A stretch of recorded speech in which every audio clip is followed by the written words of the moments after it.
আজ প্রতিদিন রাতে আমরা নিশ্চিন্তে ঘুমাতে পারছি, কারণ ভারতীয় সেনা বর্ডারে অতন্ত্র পাহারায় রয়েছে। ভারত এমন একটা দেশ যাদের সীমান্তের ওপারে রয়েছে দুটো পারমাণবিক শক্তিধর দেশ, পাকিস্তান ও চীন।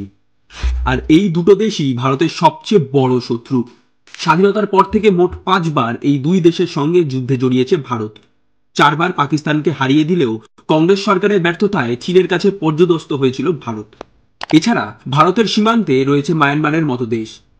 এই 3 দেশের সঙ্গে 8,441 কিলোমিটার বিরাট বর্ডার শেয়ার করে ভারত। স্বাভাবিকভাবে কেন্দ্রীয় সরকারের মূল লক্ষ্য হল অভ্যন্তরীণ ও বহিঃশত্রুর আক্রমণ থেকে দেশের সীমানাকে দুর্ভেদ্য করে তোলা। দেখে নেওয়া যাক শেষ 10 বছরে প্রধানমন্ত্রী নরেন্দ্র মোদীজির নেতৃত্বে কিভাবে সুরক্ষিত হয়েছে দেশের সীমান্ত এলাকা। কংগ্রেস আমলে বহুবার পাকিস্তানের সন্ত্রাসবাদীদের বারবারন্ত দেখা গিয়েছে, কিন্তু সন্ত্রাসবাদের বিরুদ্ধে কার্যকরী ব্যবস্থা নেওয়া প্রথম শুরু করে মোদী সরকার।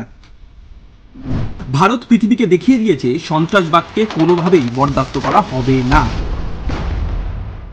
গত কয়েক বছরে ধারাবাহিক কঠোর ব্যবস্থা নেওয়ার ফলে জম্মু ও কাশ্মীর সীমান্তে সন্ত্রাসবাদীদের নেটওয়ার্ক উল্লেখযোগ্যভাবে দুর্বল হয়ে পড়েছে। সন্ত্রাসবাদীদের অস্ত্র ও মাদক সরবরাহ বন্ধ হয়ে গেছে, সন্ত্রাসবাদীদের নেটওয়ার্কও ভেঙে দেওয়া হয়েছে। এছাড়া পাকিস্তান বর্ডার সুরক্ষিত করতে আরও কিছু পদক্ষেপ নিয়েছে মোদী সরকার। ভারতীয় সেনাবাহিনীতে যোগ করা হচ্ছে দেশীয় প্রযুক্তিতে তৈরি রোবট কুকুর।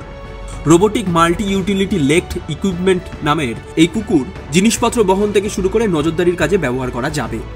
পাক সীমান্তে টেলিযোগাযোগ ব্যবস্থা শক্তিশালী করতে সমুদ্রপৃষ্ঠ থেকে 15,000 ফুট উচ্চতায় বিশ্বের সর্বোচ্চ যুদ্ধক্ষেত্র সিয়াচেনের প্রথম মোবাইল টাওয়ার বসিয়েছে ভারতীয় সেনা। পাশাপাশি চীনের চোখ রাঙানির উপযুক্ত জবাব দিয়েছে ভারত। 2020 পূর্ব লাদাখে চীনের সেনা প্রোটোকল অগ্রাহ্য করে একতরফা প্রকৃত নিয়ন্ত্রণ রেখায় স্থিতাবস্থার বদল ঘটাতে চেয়েছিল। পিএলএ কে উপযুক্ত জবাব দেয় ভারতীয় সেনাবাহিনী। সেনা যে সীমান্তের প্রশ্নে আপোষ করবে না তা চীনকে বুঝিয়ে দিয়েছে ভারত। 19,000-এর বেশি উচ্চতায় লাদাখে চিসুমলে থেকে ডেমচক পর্যন্ত তৈরি হয়েছে বিশ্বের সবচেয়ে উঁচু রাস্তা। চীনের সঙ্গে প্রকৃত নিয়ন্ত্রণ রেখা থেকে 9 কিলোমিটার দূরে অবস্থিত দৌলত বেগ ওল্ডিতে বিমান ঘাঁটি চালু করেছে ভারত। অরুণাচল প্রদেশের সেলায় 13,000 ফুট উচ্চতায় তৈরি হয়েছে বিশ্বের দীর্ঘতম টুইন লেন টানেল। এই টানেলের তৈরি হওয়ার ফলে এবার খুব দ্রুত তাওয়াংয়ের সীমান্তবর্তী এলাকায় সেনা ও যুদ্ধ সরঞ্জাম মোতায়েন করা হবে।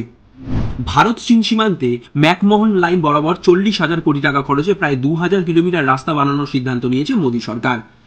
এই রাস্তা হয়ে গেলে চীন সীমান্তে একেবারে দুর্ভেদ্য হয়ে উঠবে। ভারত মায়ানমারের 1,643 কিলোমিটার দীর্ঘ সীমান্তে কাঁটাতার বসানোর সিদ্ধান্ত নিয়েছে ভারত সরকার।